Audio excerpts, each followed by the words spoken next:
चल रही गुरबाणी शब्द की जो विचार है, जो गुरकिरपा द्वारा ਆਪਾਂ ਸਾਰੇ ਨਾਲ मिल के करते हाँ, जिन्नी क सोझी गुरबाणी बख्शदी है उन्नी क विचार करते हाँ, ताकि इस भाव सागर विचों जीवन है जिहड़ा सफल हो के सुख सागर दे विच प्रवेश कर सके। अज का जो साहिब का वचन है जिसकी विचार आपां करांगे, जे को कह करै विचार करते कह करना नहीं सुमार। बड़ी गंभीर गल आखी पातशाह ने कि जे को कह करै विचार। पातशाह कहते कि जो असी कहा, जो गुरबाणी विच दर्ज है जां असी जो बोलते हाँ, उसनूं तुसी किसी होर नाल साझा करना है, तो इस गल की बड़ी चंगी तरह विचार करियो, क्योंकि जिहड़ा परमार्थ का रस्ता है बड़ा बरीक है। पूरी सोझी तो बिना इसदी विचार नहीं करनी चाहिए। जिन्ना चिर पूरी जानकारी नहीं, उन्ना चिर फिर किसी नूं वो जानकारी दे देनी, उसका जीवन फिर रुक जाएगा। यही कुछ हालात है मेरे मना तेरे बने। चंगी तरह तू गुरबाणी तो सोझीता प्राप्त नहीं की, जो कुछ भी फिर तू आले दाले सुनिया ना तो वही कोई विचार की कि ये गुरबाणी इस गल नूं मनदी है कि नहीं मनदी। बस वो आले दाले जो कुछ भी सुनिया उन्होंने अपने अंदर बसा लिया, वो अनुसार क्रिया शुरू कर दी। सो क्रिया करदे करदे हुण तक समा बतीत होया ते हुण अंदर चिंता है, फिक्र है कि कुछ बनया नहीं, कुछ टका नहीं, कुछ शांति नहीं, जो कुछ होना चाहिए है वो कोल कुछ नहीं।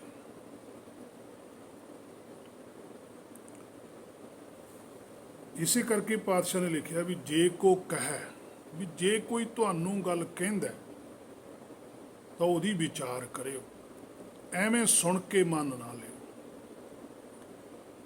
पिछे यही गल हुई कि गुरबाणी दे जो भी हुण तक अर्थ होए उन्हां अर्थां नूं मन लिया, मन के उन्हां अर्थां द्वारा ही सुरत गवन करन लगी, चलन लगी। प्राप्ति कोई भी नहीं हुई।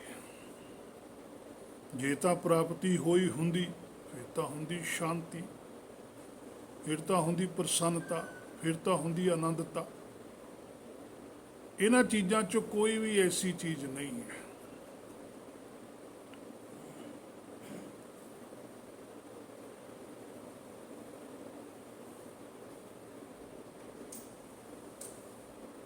ये गल मन भालदा जरूर है भी शांति होवे, टका होवे,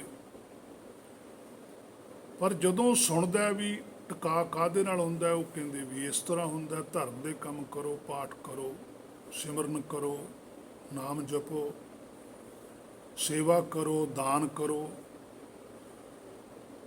कोई किसी चीज़ की सेवा कहंदा, कोई कहंदा मनुखता की सेवा करो, बंदियां नूं संभालो, कोई कहता गरीबां नूं संभालो, कोई कहता पशुओं नूं संभालो, कोई कहता कुदरत नूं संभालो। हर कोई हर एक तरीके नाल कर रहा, पर जिन्ने भी इस तरीकों दे विच लगे हुए ने, जदों उन्हां नाल बैठ के विचार हुंदी है, पर वो किसी ना किसी गल्लों वो भी पीड़ित हुंदे है। फिर मन च विचार आउंदी है भी इन्ना कुछ करन दे बावजूद भी तुसी पीड़ित हो।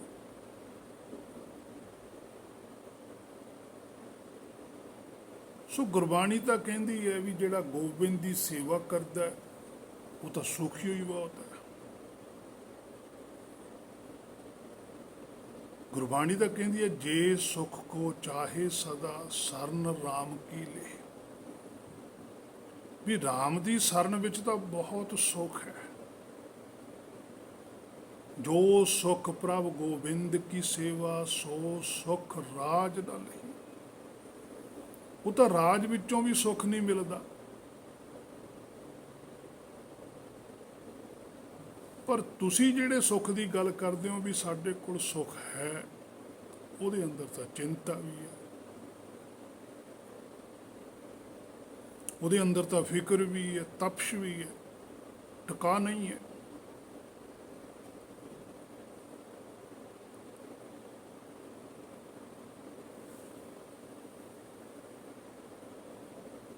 ਫਿਰ ਕੀ ਕੀਤਾ ਜਾਵੇ? ਅਸਲ ਵਿੱਚ ਹੈ ਮੇਰੇ ਮਨਾ, ਜੋ ਕੁਛ ਵੀ ਗੁਰਬਾਣੀ ਨੇ ਕਿਹਾ ਉਹਦੇ ਤੇ ਤੂੰ ਵਿਚਾਰ ਨਹੀਂ ਕੀਤੀ।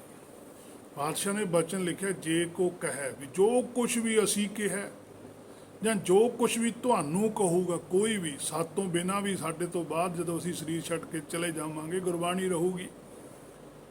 ਜੇ ਉਹ ਗੁਰਬਾਣੀ ਦੀ ਵੀ ਤੁਹਾਨੂੰ ਕੋਈ ਗੱਲ ਆਖੂਗਾ ਤਾਂ ਤੁਸੀਂ ਉਹਦੀ ਵਿਚਾਰ ਜ਼ਰੂਰ ਕਰਿਓ, ਕਿਉਂਕਿ ਪਾਤਸ਼ਾਹੀਆਂ ਨੂੰ ਵੀ ਪਤਾ, ਉਹਨਾਂ ਨਾਲ ਹੱਡਬੀਤੀਆਂ ਨੇ ਕਿ ਉਹਨਾਂ ਤੋਂ ਪਹਿਲਾਂ ਵੀ ਸੰਸਾਰ ਦੇ ਅੰਦਰ ਗੁਰਮੁਖ ਹੋਏ, ਉਹਨਾਂ ਨੇ ਵੀ ਗੁਰਬਾਣੀ ਲਿਖੀ, ਵੇਦ ਵੀ ਸਨ, ਭਗਤ ਸਾਹਿਬਾਨਾਂ ਨੇ ਗੁਰਬਾਣੀ ਲਿਖੀ।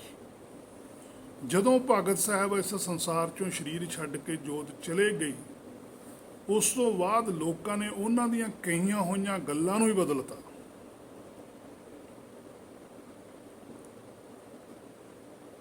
ਉਹਨਾਂ ਦੀਆਂ ਗੱਲਾਂ ਨੂੰ, ਸਚਾਈ ਨੂੰ ਝੂਠ ਨਾਲ ਜੋੜ ਕੇ ਸਚਾਈ ਬਣਾਤਾ। ਉਹਨਾਂ ਦੇ ਕਹੇ ਹੋਏ ਬੋਲਾਂ ਦੇ ਸ਼ਬਦ ਦੇ ਅਰਥ ਹੀ ਬਦਲ ਦਿੱਤੇ। ਜਿਵੇਂ ਕਿਵੇਂ ਕਰਕੇ ਉਹਨਾਂ ਸ਼ਬਦਾਂ ਦੇ ਅਰਥ ਉਸ ਵੇਲੇ ਦੇ ਜਿਹੜੇ ਪੰਡਤ ਸੀ ਜਾਂ ਬ੍ਰਾਹਮਣ ਸੀ, ਉਹਨਾਂ ਨੇ ਆਪਣੀ ਵਿਚਾਰਧਾਰਾ ਦੇ ਨਾਲ ਜੋੜ ਦਿੱਤੇ, ਆਪਣੀ ਮੱਤ ਦੇ ਨਾਲ ਜੋੜ ਦਿੱਤੇ, ਉਹੀ ਅਰਥ ਪ੍ਰਚਲਿਤ ਕਰ ਦਿੱਤੇ। ਸੋ ਅੱਜ ਸਾਡੇ ਕੋਲ ਵੀ ਗੁਰਬਾਣੀ ਦੇ ਜਿੰਨੇ ਵੀ ਅਰਥ ਨੇ, ਉਹੀ ਵਿਚਾਰਧਾਰਾ ਵਾਲੇ ਨੇ। ਅਰਥਾਂ ਦੇ ਆਧਾਰ ਤੇ ਅਸੀਂ ਗੁਰਬਾਣੀ ਦੀ ਵਿਚਾਰ ਕਰਦੇ। ਜੇ ਤਾਂ ਅਸੀਂ ਗੁਰਬਾਣੀ ਤੋਂ ਸੋਝੀ ਲੈਂਦੇ, ਫਿਰ ਤਾਂ ਗੁਰਬਾਣੀ ਤੋਂ ਹੀ ਅਰਥਾਂ ਦਾ ਪਤਾ ਲੱਗ ਜਾਣਾ ਸੀ ਕੀ ਕਹਿੰਦੀ ਹੈ ਗੁਰਬਾਣੀ। ਇੰਨਾ ਸਾਡੇ ਕੋਲ ਟਾਈਮ ਨਹੀਂ ਸੀ। ਫਿਰ ਸਾਡੇ ਅੰਦਰ ਮਾਇਆ ਦੀ ਭੁੱਖ ਹੈ, ਮਾਇਆ ਦੀ ਪੂਰਤੀ ਵਾਸਤੇ ਅਸੀਂ ਇਸ ਗੁਰਬਾਣੀ ਨੂੰ ਵਰਤਣਾ ਸ਼ੁਰੂ ਕਰ ਲਿਆ। ਮਾਇਆ ਦੀਆਂ ਇੱਛਾਵਾਂ ਗੁਰਬਾਣੀ ਦੇ ਅੱਗੇ ਰੱਖਣੀਆਂ ਸ਼ੁਰੂ ਕਰ ਦਿੱਤੀਆਂ, ਜਦ ਕਿ ਇਹ ਗੁਰਬਾਣੀ ਮਾਇਆ ਦੀ ਇੱਛਾ ਕਰਨ ਤੋਂ ਰੋਕ ਲਾਉਂਦੀ ਹੈ। ਜਿਹੜੇ ਪੁਰਖਾਂ ਨੇ ਗੁਰਬਾਣੀ ਲਿਖੀ, ਉਹਨਾਂ ਨੇ ਵੀ ਆਪਣੇ ਜੀਵਨ ਕਾਲ ਦੇ ਅੰਦਰ ਮਾਇਆ ਤੋਂ ਰੋਕ ਲਵਾਈ।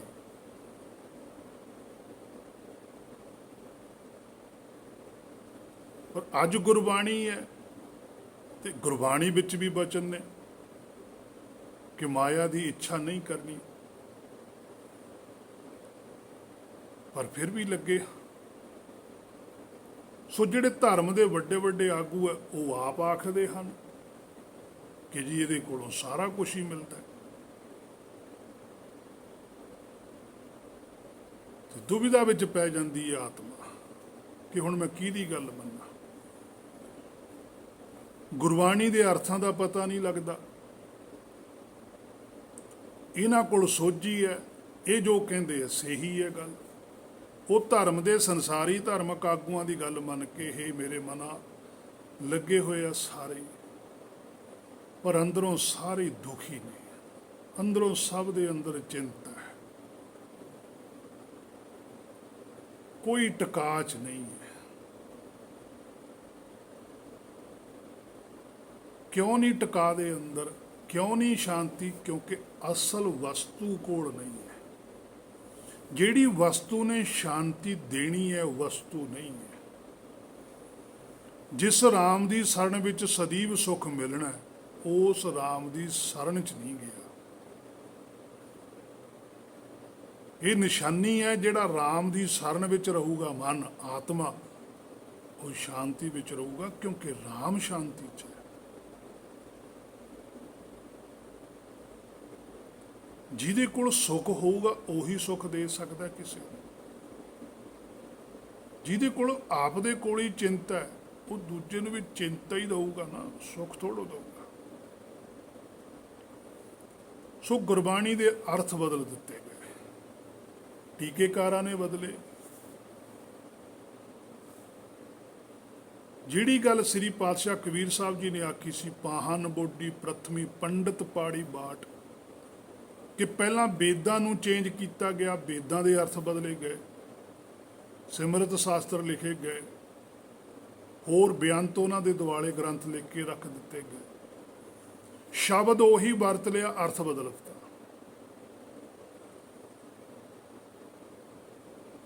ਅਰਥ ਦੇ ਨਾਲ ਫਿਰ ਅਨਰਥ ਹੋ ਗਿਆ। ਉਹ ਪੰਡਤ ਨੇ ਬਾਟ ਪਾੜ ਦਿੱਤੀ, ਰਸਤਾ ਬਦਲ ਦਿੱਤਾ, ਸਾਈਨ ਬੋਰਡ ਚੇਂਜ ਕਰ ਦਿੱਤਾ, ਤੇ ਮੰਨਣ ਵਾਲਿਆਂ ਨੂੰ ਦੁਬਿਧਾ ਖੜੀ ਹੋ ਗਈ ਕਿ ਹੁਣ ਕਿੱਧਰ ਨੂੰ ਜਾਈਏ। ਆਪਾ ਵਿਰੋਧੀ ਗੱਲਾਂ ਲਿਖੀਆਂ ਗਈਆਂ। ਸੋ ਜਦੋਂ ਅਸੀਂ ਚੰਗੀ ਤਰ੍ਹਾਂ ਸਮਝਦੇ ਹਾਂ, ਵਿਚਾਰਦੇ ਹਾਂ, ਆਪ ਵਿਚਾਰ ਕੇ ਵੀ ਫਿਰ ਵੀ ਜੇ ਕਿਸੇ ਦੇ ਨਾਲ ਬੈਠ ਕੇ ਵਿਚਾਰ ਕਰਨੀ ਆ ਤਾਂ ਉਹਨੂੰ ਵੀ ਇਹ ਗੱਲ ਆਖਣੀ ਆ ਵੀ ਭਾਈ ਤੂੰ ਵੀ ਵਿਚਾਰੀ, ਸਾਡੀ ਗੱਲ ਤੇ ਹੀ ਨਾ ਭਰੋਸਾ ਕਰ ਲਈ। ਇਸੇ ਗੱਲ ਕਰਕੇ ਪਾਤਸ਼ਾਹ ਨੇ ਗੁਰਬਾਣੀ 'ਚ ਬਚਨ ਲਿਖਿਆ ਸੀ ਨਾ ਵੀ ਹੁਕਮ ਬੂਝ ਪਰਮ ਪਦ ਪਾਏ, ਵੀ ਤੁਸੀਂ ਹੁਕਮ ਬੁੱਝਿਓ। ਇਹ ਨਹੀਂ ਆਖਿਆ ਗੁਰਬਾਣੀ ਦੇ ਅੰਦਰ ਵੀ ਆਹ ਹੁਕਮ ਹੈ ਇਹਨੂੰ ਮੰਨੋ।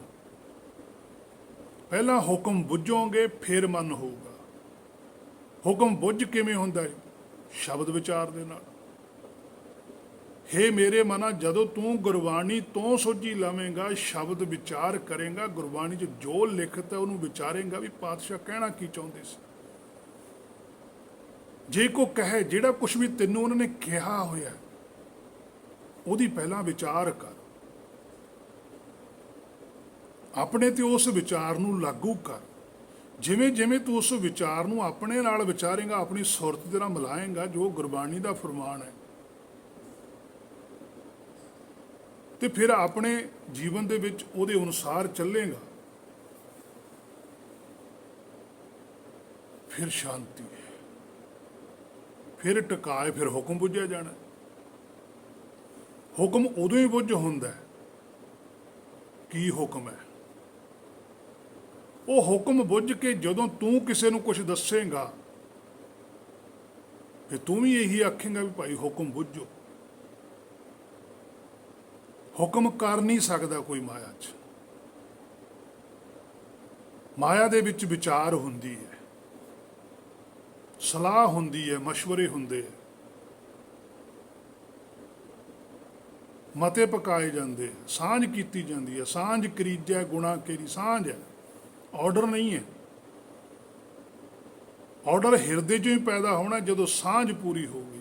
ਜਿਹਦੀ ਸਾਂਝ ਇੱਕ ਹੈ, ਗੁਣ ਪੂਰੇ ਹੋ ਗਏ, ਉਦੋਂ ਹੀ ਸ਼ਬਦ ਪ੍ਰਗਟ ਹੋ ਜਾਣਾ। ਉਹ ਹੈ ਹੁਕਮ, ਉਹ ਹੈ ਪਰਮ ਪਦ। ਸੋ ਜਿਹੜੇ ਗੁਰਮੁਖ ਨੇ ਉਹ ਹਰ ਇੱਕ ਗੱਲ ਨੂੰ ਬਹੁਤ ਬਰੀਕੀ ਨਾਲ ਵਿਚਾਰਦੇ ਆ ਵੀ ਕਿਤੇ ਸਾਡੇ ਤੇ ਕੋਈ ਗੱਲ ਨਾ ਆ ਜਾਵੇ, ਅਸੀਂ ਕਿਤੇ ਜ਼ਿੰਮੇਵਾਰੀ 'ਚ ਨਾ ਪੈ ਜਾਈਏ।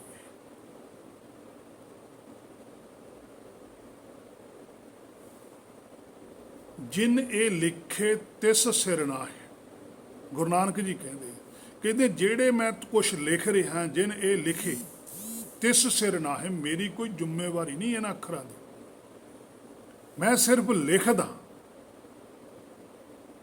ਜੇ ਫਰਮਾਏ ਤਿਵੇਂ ਤੇ, ਜਿਵੇਂ ਜਿਵੇਂ ਵੀ ਮੈਨੂੰ ਉਹਨੇ ਫਰਮਾਏ ਨੇ ਮੇਰੇ ਹਿਰਦੇ 'ਚੋਂ ਪ੍ਰਗਟ ਕੀਤੇ ਆ, ਮੈਂ ਉਸੇ ਤਰ੍ਹਾਂ ਹੀ ਇਹ ਅੱਖਰ ਲਿਖਦਾ। ਇਹ ਹੁਣ ਤੁਹਾਡੀ ਆਪਣੀ ਜ਼ਿੰਮੇਵਾਰੀ ਹੈ ਕਿ ਤੁਸੀਂ ਇਹਨਾਂ ਅੱਖਰਾਂ 'ਚੋਂ ਕਿਵੇਂ ਆਪਣੇ ਆਪ ਨੂੰ ਵਿਚਾਰਨਾ ਹੈ। ਜਿਵੇਂ ਜਿਵੇਂ ਤੁਸੀਂ ਵਿਚਾਰੀ ਚੱਲੋਗੇ ਤੁਹਾਨੂੰ ਪਤਾ ਲੱਗੂਗਾ।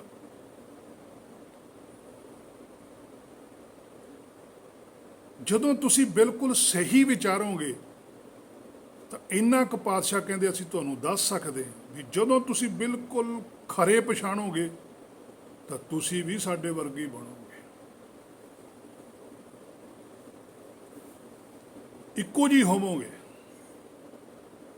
ਜਿਵੇਂ 1 ਰੁਪਈਆ ਚਾਹੇ ਉਹ 1920 'ਚ ਛਪਾਇਆ, ਉਦੋਂ ਵੀ ਉਹਦਾ ਮੁੱਲ 1 ਰੁਪਈਆ ਹੀ ਸੀ, ਚਾਹੇ 2020 ਦੇ ਵਿੱਚ ਉਦੋਂ ਵੀ ਉਹਦਾ 1 ਮੁੱਲ ਹੀ ਸੀ। ਕੋਈ ਫਰਕ ਨਹੀਂ ਪੈ ਗਿਆ, ਭਾਵੇਂ ਉਸ ਵੇਲੇ ਨੋਟ ਕਿਹੋ ਜਿਹਾ ਸੀ, ਅੱਜ ਨੋਟ ਕਿਹੋ ਜਿਹਾ, ਮੁੱਲ ਇੱਕੋ ਹੀ ਹੈ। ਇਸੇ ਤਰ੍ਹਾਂ ਹੀ ਚਾਹੇ ਪਾਤਸ਼ਾਹ ਗੁਰੂ ਨਾਨਕ ਸਾਹਿਬ ਸਨ, ਚਾਹੇ ਅੱਜ ਕੋਈ ਹੈ, ਜੇ ਅੱਜ ਵੀ ਕਿਸੇ ਦੇ ਅੰਦਰੋਂ ਸ਼ਬਦ ਗੁਰੂ ਪ੍ਰਗਟ ਹੁੰਦਾ ਤਾਂ ਉਹ same to same Guru Nanak ਵਰਗਾ ਹੀ ਹੋਵੇਗਾ, ਕੋਈ ਫਰਕ ਨਹੀਂ ਹੋਊਗਾ। ਪਰ ਸ਼ਰਤ ਹੈ ਕਿ ਉਹੀ ਕੁਆਲਿਟੀ ਹੋਵੇ, ਮੂਲ ਰੂਪ ਦੇ ਵਿੱਚ ਉਸ ਤਰ੍ਹਾਂ ਦਾ ਹੀ ਹੋਵੇ। ਰੂਪ ਭਾਵੇਂ ਬਦਲਿਆ ਹੋਵੇ, ਰੂਪ ਬਦਲਦਾ, ਮੂਲ ਨਹੀਂ ਬਦਲਦਾ। ਨੋਟ ਬਦਲ ਗਿਆ, ਇੱਕ ਦਾ ਇੱਕ ਹੀ ਹੈ। ਸਰੀਰ ਬਦਲਦਾ, ਜੋਤ ਇੱਕੋ ਹੀ ਰਹਿੰਦੀ ਹੈ। ਸਰੀਰ ਬਦਲਿਆ, ਗੁਰੂ ਨਾਨਕ ਸਾਹਿਬ ਦਾ ਸਰੀਰ ਹੋਰ ਤਰ੍ਹਾਂ ਦਾ ਸੀ, 10ਵੇਂ ਪਾਤਸ਼ਾਹ ਦਾ ਹੋਰ ਤਰ੍ਹਾਂ ਦਾ, ਜੋਤ ਇੱਕੋ ਹੀ ਹੈ। ਨਾਮ ਤਾਂ ਇੱਕ ਇਸ ਤਰ੍ਹਾਂ ਦਾ ਹੀ ਹੈ। ਜੇ ਕੋਈ ਕਹਿ ਰਿਹਾ ਹੈ ਕਰੈ ਵਿਚਾਰ, ਹੈ ਮੇਰੇ ਮਨਾ ਉਹਦੀ ਵਿਚਾਰ ਕਰੀ। ਔਰ ਜਿੰਨੇ ਕੁ ਮੇਰੇ ਨਾਲ ਸੰਬੰਧਿਤ ਨੇ, ਜਿਹੜੀ ਸ਼ਬਦ ਵਿਚਾਰ ਮੈਂ ਵੀ ਕਰਦਾ, ਮੈਂ ਵੀ ਸਭ ਨੂੰ ਇਹੀ ਗੱਲ ਬਾਰ-ਬਾਰ ਆਖਦਾ ਵੀ ਤੁਸੀਂ ਆਪ ਵੀ ਵਿਚਾਰਨੀ ਹੈ ਗੱਲ। ਇਹ ਗੱਲ ਸੱਚ ਨਹੀਂ ਮੰਨ ਲੈਣੀ, ਤੁਸੀਂ ਸਵੈਮ ਆਪ ਵੀ ਆਪਣੇ ਆਪ ਨੂੰ ਵਿਚਾਰੋ। ਗੁਰਬਾਣੀ ਤੁਹਾਡੇ ਕੋਲ ਵੀ ਹੈ, ਤੁਸੀਂ ਆਪ ਦੇਖੋ ਗੁਰਬਾਣੀ ਦੇ ਵਿੱਚ ਲਿਖਿਆ ਕੀ ਹੋਇਆ। ਜੋ ਕੁਝ ਗੁਰਬਾਣੀ 'ਚ ਲਿਖਿਆ ਹੈ ਉਹ ਦੇਖੋ, ਤੇ ਜੋ ਕੁਝ ਤੁਸੀਂ ਬਾਹਰੋਂ ਸੁਣਿਆ ਉਹ ਦੇਖੋ, ਦੋਨਾਂ ਨੂੰ ਰਲਾਓ ਵੀ ਕਿਹੜਾ ਸਹੀ ਹੈ।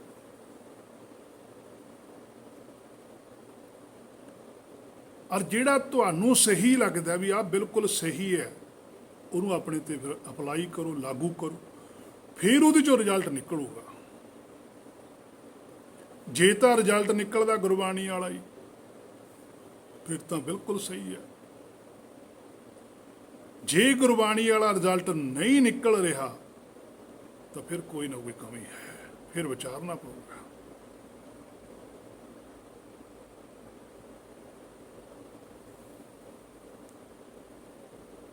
ਨਹੀਂ ਫਿਰ ਜੀਵਨ ਰੁਕ ਜੂਗਾ। ਸੋ ਜੇ ਕੋ ਕਹੈ ਕਰੇ ਵਿਚਾਰ, ਹੈ ਮੇਰੇ ਮਨਾ, ਜੇ ਤੈਨੂੰ ਕੋਈ ਵੀ ਬਾਹਰੋਂ ਸੁਣਨ ਨੂੰ ਕੋਈ ਗੱਲ ਮਿਲਦੀ ਹੈ, ਸੁਣ। ਜਬ ਲਗ ਦੁਨੀਆ ਰਹੀ ਹੈ, ਨਾਨਕ ਕਿਛ ਸੁਣੀ ਹੈ ਕਿਛ ਕਹੀ ਹੈ। ਸੁਣ ਵੀ ਤੇ ਕਹਿ ਵੀ, ਪਰ ਉਸ ਗੱਲ ਦੀ ਵਿਚਾਰ ਜ਼ਰੂਰ ਕਰੀ। ਪਰਮਾਰਥ ਵਾਲੇ ਪਾਸਿਓਂ ਹਰ ਇੱਕ ਗੱਲ ਗੁਰਬਾਣੀ ਤੋਂ ਪੁੱਛ ਕੇ ਕਰੀ ਵੀ ਕੀ ਇਹ ਗੱਲ ਗੁਰਬਾਣੀ ਇਸ ਦੀ ਆਗਿਆ ਦਿੰਦੀ ਹੈ। ਜੇ ਇਸ ਸ਼ਬਦ ਦੀ, ਇਸ ਵਿਚਾਰ ਦੀ ਆਗਿਆ ਗੁਰਬਾਣੀ ਨਹੀਂ ਦਿੰਦੀ ਤਾਂ ਨਹੀਂ ਕਰਨਾ। ਬਾਹਰੋਂ ਭਾਵੇਂ ਕੋਈ ਮਰਜ਼ੀ ਜਿੱਡਾ ਮਰਜ਼ੀ ਹੋਵੇ ਕਹਿੰਦਾ ਹੋਵੇ, ਉਹ ਨਹੀਂ ਮੰਨਣਾ। ਗੁਰਬਾਣੀ 'ਚ ਬਚਨ ਹੈ ਪਾਤਸ਼ਾਹ ਦਾ, ਗੱਗਾ ਗੁਰ ਕੇ ਬਚਨ ਪਛਾਨਾ, ਦੂਜੀ ਬਾਤ ਨਾ ਧਰੀ ਕਰਨਾ। ਦੂਜੀ ਗੱਲ ਕੰਨ 'ਚ ਵੀ ਨਹੀਂ ਪਾਉਣੀ ਹੈ। ਉਹ ਜਿੱਡੀ ਮਰਜ਼ੀ ਮਾਰ ਕੇ ਦੀ ਸੰਸਾਰ 'ਚ ਸਿੱਧ ਹੁੰਦੀ ਹੋਵੇ, ਭਾਵੇਂ ਉਹਨੂੰ ਸਾਰਾ ਸੰਸਾਰ ਮੰਨਦਾ ਹੋਵੇ, ਪਰ ਜੇ ਗੁਰਬਾਣੀ ਨਹੀਂ ਮੰਨਦੀ ਤਾਂ ਉਹ ਨਹੀਂ ਮੰਨਣੀ। ਇਹ ਗੱਲ ਠੀਕ ਹੈ ਕਿ ਜਿਹੜੀ ਗੱਲ ਨੂੰ ਸਾਰਾ ਸੰਸਾਰ ਮੰਨਦਾ, ਉਹਨੂੰ ਜੇ ਇੱਕ ਬੰਦਾ ਨਾ ਮੰਨੇ ਤਾਂ ਸੰਸਾਰ ਵਿਰੋਧੀ ਹੋ ਸਕਦਾ, ਹੋ ਜਾਵੇ ਤਾਂ ਕੋਈ ਗੱਲ ਨਹੀਂ, ਪਰ ਗੁਰੂ ਵਿਰੋਧੀ ਨਹੀਂ ਹੋਣਾ ਚਾਹੀਦਾ। ਜੇ ਗੁਰੂ ਦੇ ਵਿਰੋਧ 'ਚ ਖੜ ਗਏ ਫਿਰ ਜੀਵਨ ਬੇਅਰਥ ਹੈ, ਅਕਾਰਥ ਹੈ, ਕਿਸੇ ਕੰਮ ਨਹੀਂ ਆਉਣਾ ਹੈਗਾ। ਬੜੀ ਬਰੀਕੀ ਨਾਲ ਹੈ ਮੇਰੇ ਮਨਾ ਵਿਚਾਰਨਾ ਪੈਣਾ ਹੈ। ਹੁਣ ਸਾਡੇ ਕੀ ਗੱਲਾਂ ਕੁਝ ਪ੍ਰਚਲਿਤ ਕਰ ਦਿੱਤੀਆਂ, ਕੁਝ ਗੁਰਬਾਣੀਆਂ ਲਿਮਟਿਡ ਕਰ ਦਿੱਤੀਆਂ ਕਿ ਇੰਨੀ ਗੁਰਬਾਣੀ ਲਿਮਟ ਕਰਤੀ ਵੀ ਇੰਨੀਓ ਪੜ੍ਹੋ। ਕਿਸੇ ਨੇ ਕਹਿਤਾ ਵੀ ਸਵੇਰ ਵੇਲੇ ਇੰਨੀਆਂ ਪੜ੍ਹ ਲਓ, ਸ਼ਾਮ ਨੂੰ ਇੰਨੀ ਪੜ੍ਹ ਲਓ, ਰਾਤ ਨੂੰ ਇੰਨੀ ਪੜ੍ਹ ਲਓ। ਫਿਰ ਬਾਕੀ ਗੁਰਬਾਣੀ ਕੌਣ ਪੜ੍ਹੂ?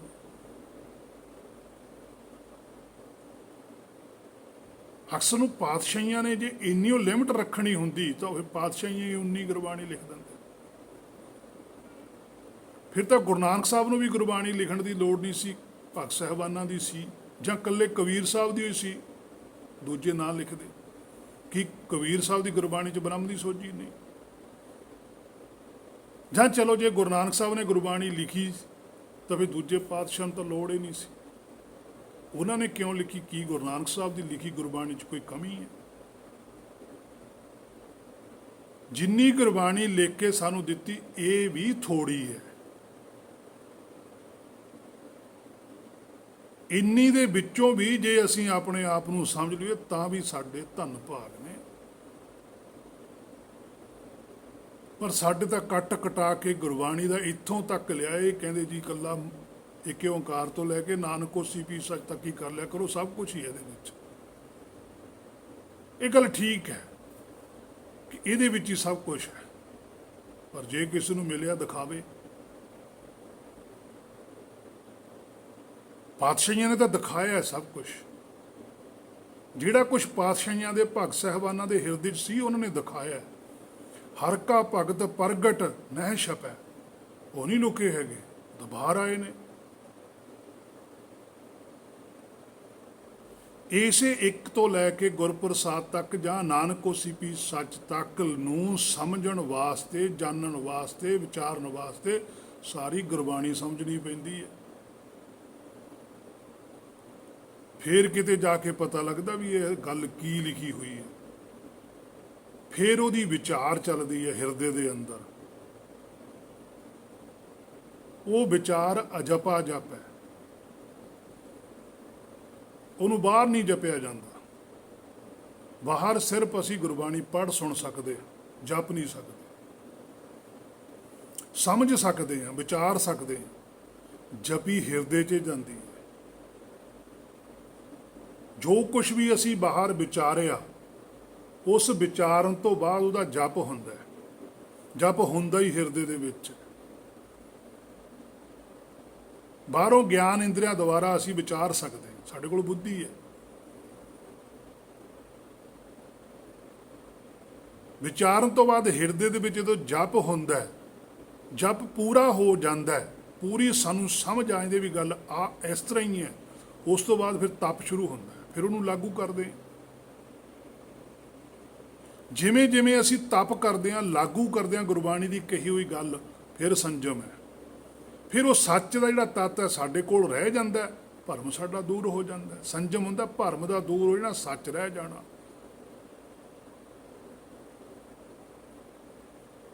ਉਸ ਤੋਂ ਬਾਅਦ ਜਦੋਂ ਇਹ ਤਿੰਨ ਚੀਜ਼ਾਂ ਕੰਪਲੀਟ ਹੁੰਦੀਆਂ ਨੇ, ਜਪ ਕੰਪਲੀਟ ਹੁੰਦਾ, ਤਪ ਕੰਪਲੀਟ ਹੁੰਦਾ, ਸੰਜਮ ਕੰਪਲੀਟ ਹੁੰਦਾ, ਫਿਰ ਧਰਮ ਪੈਦਾ ਹੁੰਦਾ। ਫਿਰ ਆਉਂਦਾ ਹੁਕਮ, ਫਿਰ ਆਉਂਦੀ ਹੈ ਧੁਰ ਕੀ ਬਾਣੀ, ਫਿਰ ਪ੍ਰਗਟ ਹੁੰਦਾ ਸ਼ਬਦ ਗੁਰੂ। ਐਵੇਂ ਨਹੀਂ ਹੈ। ਫਿਰ ਬੋਲਿਆ ਜਾਂਦਾ ਨਿਰਾਕਾਰੀ ਸੱਚ, ਬੋਲੀ ਹੈ ਸੱਚ ਧਰਮ, ਝੂਠ ਨਾ ਬੋਲੀ ਹੈ। ਫਿਰ ਨਹੀਂ ਕੋਈ ਮਾਇਆ ਦੀ ਵਿਆਖਿਆ ਕਰ ਸਕਦਾ, ਫਿਰ ਨਹੀਂ ਮਾਇਆ ਨਾਲ ਜੁੜ ਸਕਦਾ, ਫਿਰ ਨਹੀਂ ਮਾਇਆ ਨੂੰ ਅੱਗੇ ਰੱਖ ਸਕਦਾ। ਜੇ ਕੋ ਕਹੈ ਕਰੈ ਵਿਚਾਰ, ਅਸੀਂ ਵਿਚਾਰ ਕਰਨੀ। ਅਸੀਂ ਤਾਂ ਲਿਮਟਿਡ ਗੁਰਬਾਣੀ ਨਾਲ ਰਹਿ ਗਏ, ਫਿਰ ਸਾਡਾ ਤਾਂ ਜੀਵਨ ਹੀ ਰੁਕ ਜੂਗਾ। ਜਿੰਨੀ ਵੀ ਚਲੋ ਅਸੀਂ ਗੁਰਬਾਣੀ ਤੋਂ ਪੜ੍ਹਦੇ ਹਾਂ ਜਾਂ ਗੁਰਬਾਣੀ ਤੋਂ ਸੁਣਦੇ ਹਾਂ, ਉਹਦੀ ਵਿਚਾਰ ਤਾਂ ਕਰੀਏ। ਜਦੋਂ ਵਿਚਾਰ ਤੇ ਗੱਲ ਆਉਂਦੀ ਹੈ ਉਦੋਂ ਅਸੀਂ ਚੁੱਪ ਹੋ ਜਾਂਦੇ ਹਾਂ।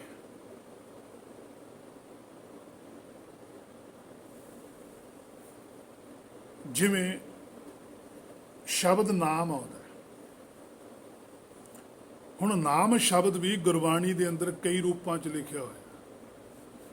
ਜੇ ਤਾਂ ਤੁਸੀਂ ਦੇਖੋਗੇ ਵਿਆਕਰਨ ਹੈ ਜਿਹੜੀ ਪ੍ਰੋਫੈਸਰ ਸਾਹਿਬ ਸਿੰਘ ਨੇ ਬਣਾਈ ਹੈ, ਤਾਂ ਉਹਨੇ ਨਾਮ ਦੇ ਅਰਥ ਜੋ ਵਿਆਖਿਆ ਉਹ ਆਪਣੇ ਹਿਸਾਬ ਨਾਲ ਕਰਤੀ ਵੀ ਇਹ ਪ੍ਰਕਰਣਾ ਚੱਲਦਾ ਹੈ।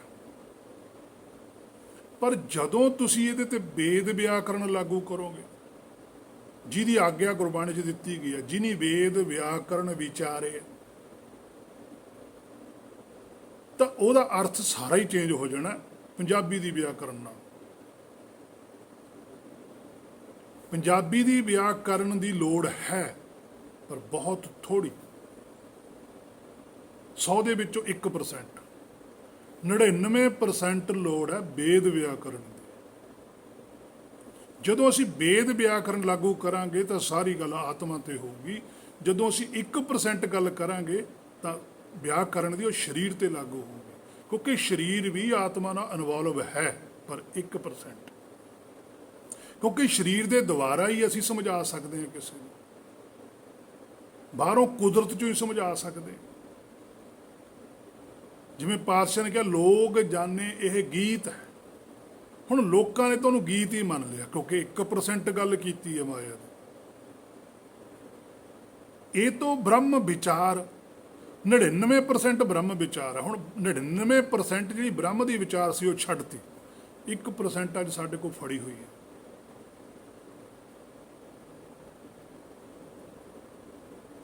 ਜਿਹੜਾ ਸਾਡੇ ਕੋਲ ਸ਼ੁਰੂਆਤ 'ਚ ਸਤਨਾਮ ਹੈ,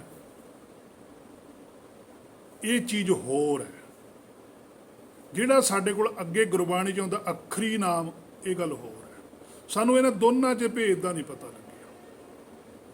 ਜਿਹੜਾ ਅੱਖਰੀ ਨਾਮ ਹੈ, ਇਹ ਆ ਗੁਰਬਾਣੀ ਹੈ। ਸਾਡੇ ਅੱਖਰਾਂ ਦੇ ਵਿੱਚ ਸਾਨੂੰ ਗਿਆਨ ਦਿੱਤਾ ਗਿਆ, ਬ੍ਰਹਮ ਦੀ ਵਿਚਾਰ ਦਿੱਤੀ ਗਈ ਹੈ ਕਿ ਬ੍ਰਹਮ ਕੀ ਹੈ, ਕਿਸ ਤਰ੍ਹਾਂ ਦਾ, ਕਿੱਥੋਂ ਆਇਆ, ਕਿੱਥੇ ਜਾਣਾ, ਕਿੱਥੇ ਰਹਿੰਦਾ। ਸਾਰੀ ਬਾਇਓਪਿਕ ਬ੍ਰਹਮ ਦੀ ਦੱਸੀ ਗਈ ਹੈ, ਸਾਰੀ ਹਿਸਟਰੀ ਬ੍ਰਹਮ ਬਾਰੇ ਦੱਸੀ ਗਈ ਹੈ। ਜਦੋਂ ਬ੍ਰਹਮ ਆਪਣੇ ਹਿਰਦੇ ਦੇ ਅੰਦਰ ਆਪਣੀ ਵਿਚਾਰ ਕਰਦਾ, ਆਪਣੇ ਆਪ ਨੂੰ ਵਿਚਾਰਦਾ, ਆਪਣੇ ਸਰੂਪ ਨੂੰ ਜਾਣਦਾ, ਜਿਵੇਂ ਜਿਵੇਂ ਉਹ ਆਪਣੇ ਸਰੂਪ ਨੂੰ ਜਾਣੀ ਜਾਂਦਾ, ਉਦੋਂ ਉਸ ਹਸਤੀ ਤੱਕ ਪਹੁੰਚ ਜਾਂਦਾ ਜਦੋਂ ਉਹ ਆਪਣੇ ਆਪ ਨੂੰ ਸੱਤ ਮੰਨ ਲੈਂਦਾ ਕਿ ਮੈਂ ਹੀ ਸੱਤ ਹੈ, ਮੈਂ ਹੀ ਸੱਚ ਹੈ।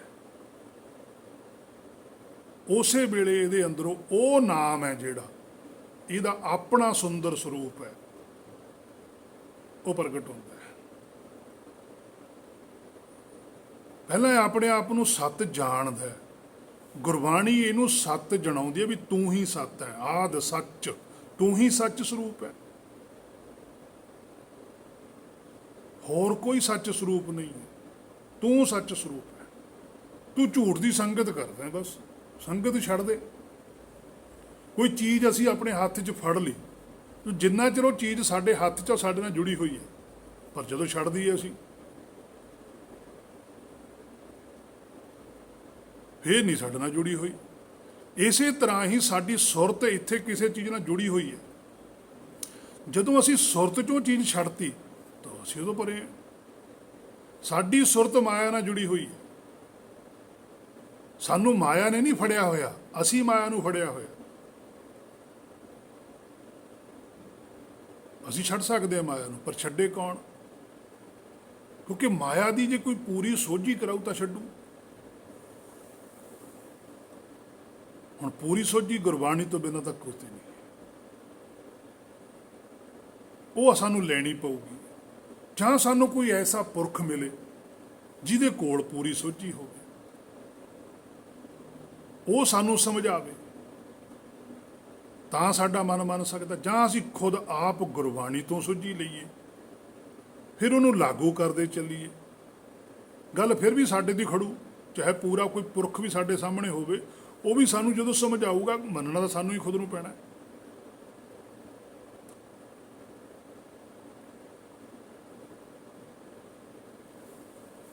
ਸੋ ਜੇ ਕੋ ਕਹੈ ਸ਼ਬ ਕਰੇ ਵਿਚਾਰ, ਹੇ ਮੇਰੇ ਮਨਾ, ਇਹ ਗੱਲ ਨੂੰ ਬੜੀ ਬਰੀਕੀ ਨਾਲ ਵਿਚਾਰੀ, ਕਿਉਂਕਿ ਪਾਤਸ਼ਾਹ ਦਾ ਬਚਨ ਹੈ। ਅਰਥਾਂ ਨੂੰ ਗੁਰਬਾਣੀ ਦੇ ਅਰਥ ਗੁਰਬਾਣੀ ਚੋਂ ਹੀ ਮਿਲ ਜਾਂਦੇ ਹੈ। ਜਿਵੇਂ ਇੱਕ ਮੈਂ ਛੋਟੀ ਜਿਹੀ ਉਦਾਹਰਣ ਦਊਂਗਾ, ਟਾਈਮ ਘੱਟ ਹੈ। ਜਿਵੇਂ ਆਪਾਂ ਕਹਿੰਦੇ ਵੀ ਮੈਂ ਫਲਾਣੇ ਦੇ ਦਰਸ਼ਨ ਕਰਨੇ, ਵੀ ਦਰਸ਼ਨ ਹੋ ਗਏ, ਬੜੀ ਕਿਰਪਾ ਹੋ ਗਈ। ਹੁਣ ਅਸੀਂ ਦਰਸ਼ਨ ਜਿਹੜਾ ਸ਼ਬਦ ਹੈ, ਇਹਨੂੰ ਬਾਹਰਲੀ ਬੋਡੀ ਨਾਲ ਲਾ ਲਿਆ, ਵੀ ਜੋ ਬਾਹਰੋਂ ਕਿਸੇ ਦਾ ਸਰੀਰ ਦੀਂਦਾ ਵੀ ਇਹ ਦਰਸ਼ਨ ਹੋ ਗਏ। ਠੀਕ ਹੈ ਜੀ, ਅਸੀਂ ਇਹ ਮੰਨ ਲਿਆ। ਅਸੀਂ ਗੁਰਬਾਣੀ ਚੋਂ ਬਚਨ ਪੜ੍ਹ ਲਏ ਵੀ ਦਰਸ਼ਨ ਦੇਖ ਜੀਵਾਂ ਗੁਰ ਤੇਰਾ, ਵੀ ਦੇਖੋ ਜੀ ਗੁਰੂ ਦਾ ਦਰਸ਼ਨ ਕਰਕੇ ਜਿਉਂਦਾ ਮੈਂ। ਫਿਰ ਹੇ ਮੇਰੇ ਮਨਾ, ਹੁਣ ਤੂੰ ਆਪਣੇ ਅੰਦਰ ਝਾਤੀ ਮਾਰ ਵੀ ਤੂੰ ਜਿਉਂਦਾ ਹੈਗਾ। ਤੂੰ ਤਾਂ ਗੁਰੂ ਦੇ ਦਰਸ਼ਨ ਰੋਜ਼ ਕਰਦਾ ਹੈ। ਫਿਰ ਤੇਰੇ ਅੰਦਰੋਂ ਸ਼ਾਂਤੀ ਕਿਉਂ ਨਹੀਂ ਆਉਂਦੀ? ਜੇ ਦਰਸ਼ਨ ਕਰਨ ਵਾਲੀ ਸ਼ਾਂਤੀ ਹੈ ਜਿਹਨੂੰ ਤੂੰ ਦਰਸ਼ਨ ਮੰਨਦਾ ਹੈ, ਇੱਕ ਨਿਰਾਕਾਰੀ ਦਰਸ਼ਨ ਵੀ ਹੈ। ਨਿਰਾਕਾਰੀ ਦਰਸ਼ਨ ਹੋਰ ਹੈ, ਸੰਸਾਰੀ ਦਰਸ਼ਨ ਹੋਰ ਹੈ। ਸੰਸਾਰੀ ਦਰਸ਼ਨ ਕਰਕੇ ਤੂੰ ਗੁਰੂ ਗ੍ਰੰਥ ਸਾਹਿਬ ਦੇ ਵੀ ਕੀਤੇ, ਬੇਅੰਤ ਸੰਤਾਂ ਦੇ ਵੀ ਕੀਤੇ। ਤੂੰ ਦੱਸ ਆਪਣੇ ਆਪ ਨੂੰ ਵੀ ਤੂੰ ਜਿਉਂਦਾ ਹੋ ਗਿਆ? ਵੀ ਤੂੰ ਮਰਿਆ ਕਦੋਂ ਸੀ?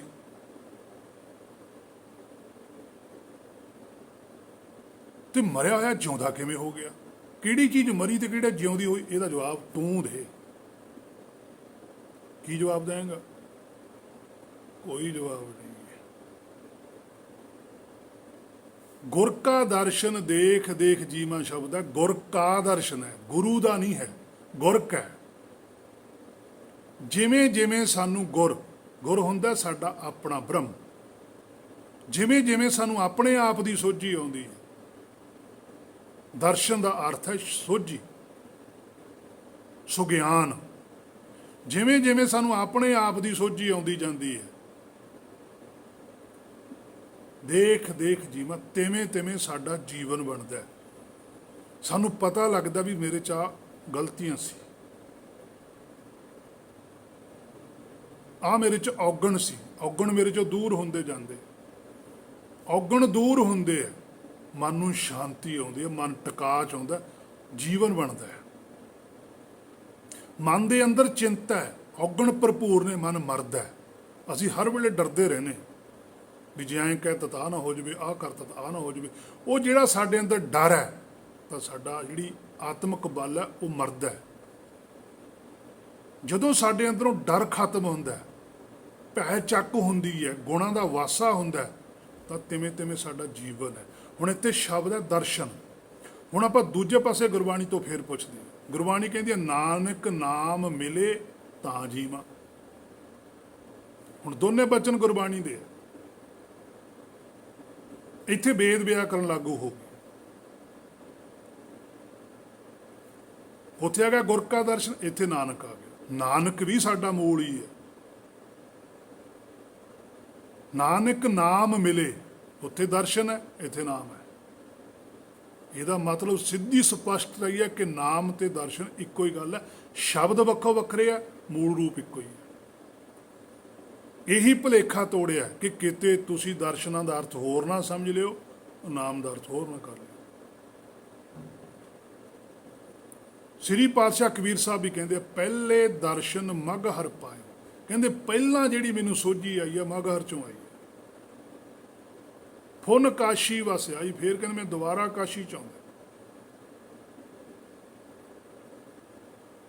ਇਸ ਤਰੀਕੇ ਨਾਲ ਹੇ ਮੇਰੇ ਮਨਾ, ਜਿਹੜੀ ਗੁਰਬਾਣੀ ਜੋ ਜੋ ਕੁਛ ਤੈਨੂੰ ਕਹਿ ਰਹੀ ਹੈ, ਇਹਦੀ ਗੁਰਬਾਣੀ ਤੋਂ ਹੀ ਸੋਝੀ ਨਹੀਂ ਕਿ ਮੈਨੂੰ ਨਹੀਂ ਪਤਾ ਲੱਗਦਾ। ਸੱਚੇ ਪਾਤਸ਼ਾਹ ਤੁਸੀਂ ਉਹ ਕੁਝ ਸਮਝਾਓ। ਤਾਂ ਫਿਰ ਗੁਰਬਾਣੀ ਨਾਲ ਦੀ ਨਾਲ ਸਮਝਾਉਂਦੀ ਵੀ ਹੈ। ਇੰਨੇ ਪਿਆਰ ਨਾਲ ਗੁਰਬਾਣੀ ਸਮਝਾਉਂਦੀ ਹੈ ਕਿ ਦੁਨੀਆ 'ਚ ਕੋਈ ਇਸ ਤਰੀਕੇ ਨਾਲ ਬੰਦਾ ਵੀ ਨਹੀਂ ਸਮਝਾ ਸਕਦਾ। ਬੰਦੇ ਕੋਲ ਵੀ ਟਾਈਮ ਹੈ ਵੀ ਇੰਨੇ ਵਜੇ ਮਿਲ ਸਕਦਾ, ਇਦੋਂ ਵੱਧ ਨਹੀਂ, ਕਿਉਂ ਮੈਂ ਹੋਰ ਵੀ ਕੰਮ ਕਰਨੇ। ਪਰ ਇੱਕੋ ਇੱਕ ਗੁਰਬਾਣੀ ਹੈ ਜਿਹੜੀ 24 ਘੰਟੇ ਕਹਿੰਦੀ ਜਦੋਂ ਮਰਜ਼ੀ ਆ, ਮੈਂ ਬਿਲਕੁਲ ਫਰੀ ਹਾਂ ਸਿਰਫ ਤੇਰੇ ਵਾਸਤੇ। ਕੋਈ ਰੋਕ ਨਹੀਂ ਹੈ, ਚਾਹੇ ਰਾਤ ਨੂੰ 12 ਵਜੇ ਉੱਠ ਕੇ ਮੈਨੂੰ ਪੁੱਛ, ਮੈਂ ਜਵਾਬ ਦਊਂ। ਚਾਹੇ ਸਿਖਰ ਦੁਪਹਿਰੇ ਪੁੱਛ, ਮੈਂ ਜਵਾਬ ਦਊਂ। ਤੂੰ ਟਾਈਮ ਕੱਢ, ਮੇਰੇ ਕੋਲ 24 ਘੰਟੇ ਤੇਰੇ ਵਾਸਤੇ। ਔਰ ਜਿਨ੍ਹਾਂ ਦੇ ਹਿਰਦੇ 'ਚ ਸ਼ਬਦ ਗੁਰੂ ਪ੍ਰਗਟ ਹੋ ਜਾਂਦਾ, ਉਹ ਵੀ 24 ਘੰਟੇ ਹਾਜ਼ਰ ਰਹਿੰਦਾ। ਉਹ ਨਹੀਂ ਕਹਿੰਦਾ ਵੀ ਇੰਨੇ ਟਾਈਮ ਤੇ ਆਈ ਫੇਰ ਮਿਲੂੰਗਾ, ਨਹੀਂ। ਉਹਨੂੰ ਪਤਾ ਹੈ ਵੀ ਜੇ ਮੈਂ ਇਹਨੂੰ ਕਹਿਤਾ ਵੀ ਇੰਨੇ ਵਜੇ ਆਈ, ਤੇ ਇਹ ਪਹਿਲਾਂ ਹੀ ਸਰੀਰ ਛੱਡ ਗਿਆ। ਅੰਤ ਕਾਲ ਜੋ ਨਾਰਾਇਣ ਸਿਮਰੈ, ਕੀ ਪਤਾ ਮੈਂ ਇਹਨੂੰ ਲਾਸਟ ਉਧਰੋਂ ਸਰੀਰ ਛੱਡਣਾ ਹੋਵੇ, ਟਾਈਮ ਹੋਵੇ, ਮੈਂ ਇਹਨੂੰ ਸੋਝੀ ਕਰਾ ਦਿਆਂ, ਇਹਦੀ ਪਕੜ 'ਚ ਗੱਲ ਆ ਜਾਵੇ, ਇਹਦਾ ਤਾਂ ਜੀਵਨ ਸਫਲ ਹੋ ਜਾਊਗਾ। ਐਵੇਂ ਨਹੀਂ ਲਿਖਿਆ ਪਾਤਸ਼ਾਹ ਨੇ, ਅੰਤ ਕਾਲ ਜੋ ਨਾਰਾਇਣ ਸਿਮਰੈ, ਐਸੀ ਚਿੰਤਾ ਮਹਿ ਜੇ ਮਰੈ, ਬਦਤ ਤਰਲੋਚਨ ਤੇ ਨਰ ਮੁਕਤਾ, ਪੀਤਾੰਬਰ ਵਾਂ ਕੇ ਹਿਰਦੇ ਵਸੈ। ਕੱਲ ਨੂੰ ਮੇਰੇ ਤੇ ਕੋਈ ਦੋਸ਼ ਆ ਜਾਊ ਵੀ ਤੇਰੇ ਕੋਲ ਆਇਆ ਸੀ, ਤੂੰ ਜਵਾਬ ਕਿਉਂ, ਤੂੰ ਟਾਈਮ ਕਿਉਂ ਦਿੱਤਾ? ਇਹਦਾ ਮਤਲਬ ਤੂੰ ਟਾਈਮ 'ਚ ਹੈ। ਟਾਈਮ ਦੇ ਵਿੱਚ ਬਾਉਂਡ ਹੈ ਮਾਇਆ। ਜੋਤ ਨਹੀਂ ਹੈ ਟਾਈਮ ਦੇ ਵਿੱਚ। ਜਿਹਦੇ ਹਿਰਦੇ ਦੇ ਸ਼ਬਦ ਗੁਰੂ ਪ੍ਰਗਟ ਹੋ ਜਾਂਦਾ, ਉਹ ਟਾਈਮ 'ਚ ਕਿੱਥੋਂ ਆ ਜੂ। ਤਾਂ ਹੀ ਗੁਰਬਾਣੀ ਨੇ ਆਖਿਆ ਸੀ, ਜੇ ਬੇਲਾ ਵਕਤ ਵਿਚਾਰੀਆ ਕਿਤ ਵੇਲੇ ਭਗਤੀ ਹੋਏ। ਕਹਿੰਦੀ ਕਿਹੜੀ ਭਗਤੀ ਕਰੋਗੇ, ਤੁਸੀਂ ਤਾਂ ਟਾਈਮ ਰੱਖਿਆ ਭਗਤੀ ਕਰਨ ਦਾ ਵੀ ਇੰਨੇ ਵਜੇ ਤੋਂ ਇੰਨੇ ਵਜੇ ਤੱਕ ਭਗਤੀ ਕਰਨੀ। ਉਹ ਭਗਤੀ ਨਹੀਂ ਹੈ, ਤੁਸੀਂ ਤਾਂ ਟਾਈਮ ਦੀ ਬੰਦਿਸ਼ 'ਚੋਂ।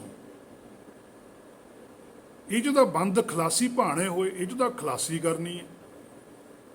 ਤੁਹਾਡੇ ਦੇ ਦਿਮਾਗ ਦੇ ਉੱਪਰ ਪ੍ਰੈਸ਼ਰ ਹੋਊਗਾ ਟਾਈਮ ਦਾ ਵੀ ਇੰਨੇ ਵਿੱਚ ਹੀ ਕਰਨੀ। ਜਿਵੇਂ ਸਾਡੇ ਪੰਜੇ ਬਾਣੀਆਂ ਦਾ ਟਾਈਮ ਹੈ ਕਿ ਜੀ 12 ਵਜੇ ਤੋਂ ਪਹਿਲਾਂ ਪਹਿਲਾਂ ਕਰਨੇ ਨੇ, ਕੀ ਜੇ ਬਾਅਦ 'ਚ ਕਰ ਲਓਗੇ ਫਿਰ ਕੀ ਹੋ ਜੂ।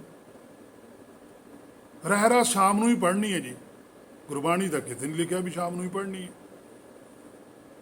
ਜਿਹੜੇ ਰਹਿਰਾਸ ਦੇ ਵਿੱਚ ਸ਼ਬਦ ਪੜ੍ਹਦੇ ਆ, ਉਹ ਤਾਂ ਜਦੋਂ ਅਖੰਡ ਪਾਠ ਚੱਲਦਾ ਉਦੋਂ ਸਵੇਰੀਓ ਆ ਜਾਂਦੇ ਆ। ਫਿਰ ਸੋਹਲੇ ਦੀ ਗੁਰਬਾਣੀ ਉਸੇ ਵੇਲੇ ਆ ਜਾਂਦੀ ਹੈ। ਸੋਹਲੇ ਦੀ ਗੁਰਬਾਣੀ ਜੀ ਰਾਤ ਨੂੰ ਪੜ੍ਹੋ। ਰਾਤ ਕਿਹੜੀ ਹੈ ਜੀ, ਉਹ ਸਵੇਰੇ ਪੜ੍ਹ ਲੂ ਫਿਰ ਕੀ ਹੋ ਜੂ। ਅਸੀਂ ਗੁਰਬਾਣੀ ਨੂੰ ਵੀ ਬਾਉਂਡ ਕਰਤਾ। ਅਸੀਂ ਗੁਰਬਾਣੀ ਵੀ ਬਾਉਂਡ ਨਹੀਂ ਕਰ ਸਕਦੇ। ਜਦੋਂ ਗੁਰਬਾਣੀ ਜਿਹਨੇ ਭੇਜੀ ਹੈ ਉਹ ਨਹੀਂ ਬਾਉਂਡ ਹੈਗਾ, ਤਾਂ ਉਹਦੀ ਗੱਲ ਵੀ ਕਿਵੇਂ ਬਾਉਂਡ ਹੋ ਜੂਗੀ। ਉਹ ਕਰਤਾ ਹੈ, ਅੱਗੇ ਬਚਨ ਹੈ, ਕਰਤੇ ਕਹਿ ਕਰਨੇ ਨਹੀਂ ਸੁਮਾਰ। ਜਦੋਂ ਕਰਤੇ ਨੂੰ ਨਹੀਂ ਕੋਈ ਪਕੜ ਸਕਦਾ, ਕਰਤੇ ਦੀ ਗੱਲ ਕਿਵੇਂ ਪਕੜ ਲੂ। ਤਾਂ ਹੀ ਉਹਨਾਂ ਨੇ ਸ਼ਬਦ ਗੁਰੂ ਕਿਹਾ ਸੀ। ਗੁਰੂ ਵੱਲੋਂ ਜਿਹੜਾ ਸ਼ਬਦ ਆਉਂਦਾ ਉਹਨੂੰ ਵੀ ਕੋਈ ਪਕੜ ਨਹੀਂ ਸਕਦਾ, ਬਸ ਉਹਨੂੰ ਸਮਝਣਾ ਹੀ ਹੈ। ਜਿਹਦੇ ਸਮਝ 'ਚ ਉਹ ਆ ਗਿਆ ਸ਼ਬਦ, ਉਹ ਗੁਰੂ ਤੱਕ ਪਹੁੰਚ ਜਾਂਦਾ ਹੈ। ਜਿਹਦੀ ਸਮਝ 'ਚ ਨਹੀਂ ਆਇਆ, ਉਹ ਸੰਸਾਰ 'ਚ ਹੀ ਰਹਿ ਜਾਂਦਾ ਹੈ। ਸੋ ਇਸ ਗੱਲ ਨੂੰ ਹੈ ਮੇਰੇ ਮਨਾਂ ਬੜੀ ਬਰੀਕੀ ਨਾਲ ਵਿਚਾਰ। ਜੇ ਕੋ ਕਹਿ ਕਰੇ ਵਿਚਾਰ। ਆਪਾਂ ਗੁਰਬਾਣੀ ਤੋਂ ਵੀ ਵੇਖਾਂਗੇ, ਪੁੱਛਾਂਗੇ। ਅੰਗ 52 ਉੱਪਰ ਵੀ ਪਾਤਸ਼ਾਹ ਕਹਿੰਦੇ ਆ, ਸਤਿਗੁਰ ਬਚਨ ਕਮਾਵਣੇ ਸੱਚਾ ਇਹ ਵਿਚਾਰ। ਆਹ ਵਿਚਾਰ ਹੈ ਸੱਚੀ, ਸਤਿਗੁਰ ਬਚਨ ਕਮਾਵਣੇ। ਕਿ ਜਿਹੜੇ ਸਤਿਗੁਰ ਦੇ ਬਚਨ ਨੇ, ਸੱਚ ਦਾ ਜਿਹੜਾ ਸੁਗਿਆਨ ਹੈ, ਇਹ ਮੇਰੇ ਮਨਾਂ ਉਹਦੀ ਕਮਾਈ ਕਰਨੀ ਹੈ। ਜੇ ਕੋ ਬਚਨ ਕਮਾਵੇ ਸੰਤਨ ਕਾ ਗੁਰ ਪ੍ਰਸਾਦੀ ਤਰੀਏ। ਅੰਗ 54 ਉੱਪਰ ਵੀ ਪਾਤਸ਼ਾਹ ਕਹਿੰਦੇ, ਆਪੇ ਗੁਣ ਆਪੇ ਕਥਾ ਆਪੀ ਸੁਣੀ ਵਿਚਾਰ। ਕਹਿੰਦੇ ਆਪੇ ਗੁਣ, ਤੇਰੇ ਆਪਣੇ ਹੀ ਗੁਣ ਨੇ। ਆਪੇ ਕਥਾ, ਤਾਂ ਆਪਣੇ ਆਪ ਨੂੰ ਹੀ ਕਥਨਾ, ਆਪਣੇ ਆਪ ਨੂੰ ਹੀ ਰਿੜਕਣਾ, ਆਪਣੇ ਆਪ ਨੂੰ ਹੀ ਬਹੁਤ ਬਰੀਕੀ ਨਾਲ ਵਿਚਾਰਨਾ। ਆਪੀ ਸੁਣੀ, ਕਹਿੰਦੇ ਫਿਰ ਤੈਨੂੰ ਆਪਣੇ ਆਪ ਨੂੰ ਹੀ ਸੁਣਨੀ ਆ ਆਪਣੀ ਗੱਲ। ਵਿਚਾਰ, ਕਹਿੰਦੇ ਇਹ ਗੱਲ ਦੀ ਵਿਚਾਰ ਕਰਕੇ ਤੈਨੂੰ ਆਪਣੇ ਆਪ ਨੂੰ ਇਹ ਗੱਲ ਸੁਣਦੀ ਹੈ ਕਿ ਤੈਨੂੰ ਆਪਣੇ ਆਪ ਤੇ ਭਰੋਸਾ ਹੈ, ਤੈਨੂੰ ਆਪਣੇ ਆਪ ਤੇ ਯਕੀਨ ਹੈ। ਜੇ ਤੈਨੂੰ ਆਪਣੇ ਆਪ ਤੇ ਯਕੀਨ ਨਹੀਂ, ਤੂੰ ਦੂਜੇ ਦਾ ਯਕੀਨ ਕਿਵੇਂ ਕਰਵਾ ਦੇਂਗਾ। ਜੇ ਤੂੰ ਦੂਜੇ ਨੂੰ ਯਕੀਨ ਕਰਾਉਣ ਦੇ ਚੱਕਰ 'ਚ ਪੈ ਗਿਆ, ਕਿਤੇ ਉਹੀ ਗੱਲ ਨਾ ਹੋ ਜਾਵੇ ਵੀ ਅਵਰ ਉਪਦੇਸੈ ਆਪ ਨਾ ਕਰੇ। ਇਹ ਵੀ ਗੱਲ ਯਾਦ ਰੱਖੀ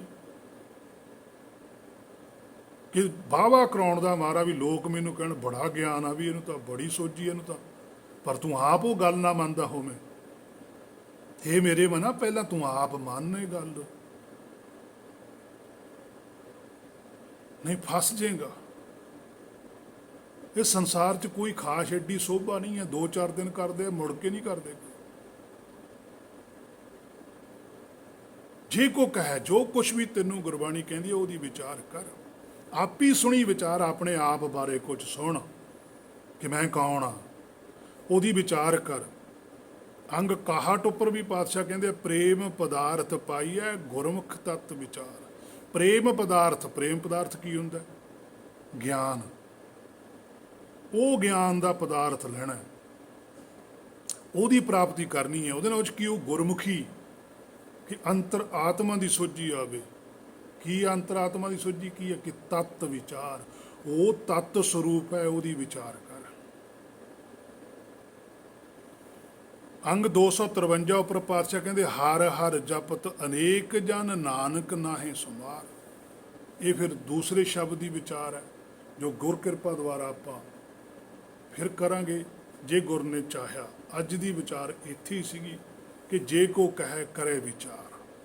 ਜੋ ਕੁਛ ਵੀ ਹੈ ਮੇਰੇ ਮਨਾਂ, ਗੁਰਬਾਣੀ ਤੈਨੂੰ ਕਹਿੰਦੀ ਹੈ, ਜਾਂ ਤੂੰ ਆਲੇ ਦੁਆਲੇ ਕਿਸੇ ਤੋਂ ਵੀ ਸੁਣਦਾ ਪਰਮਾਰਥ ਬਾਰੇ, ਤਾਂ ਉਹਦੀ ਬੜੀ ਬਰੀਕੀ ਨਾਲ ਵਿਚਾਰ ਕਰ।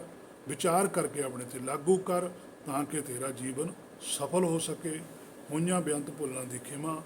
ਬੁਲਾਓ ਫਤਿਹ। ਵਾਹਿਗੁਰੂ ਜੀ ਕਾ ਖਾਲਸਾ, ਵਾਹਿਗੁਰੂ ਜੀ ਕੀ ਫਤਿਹ।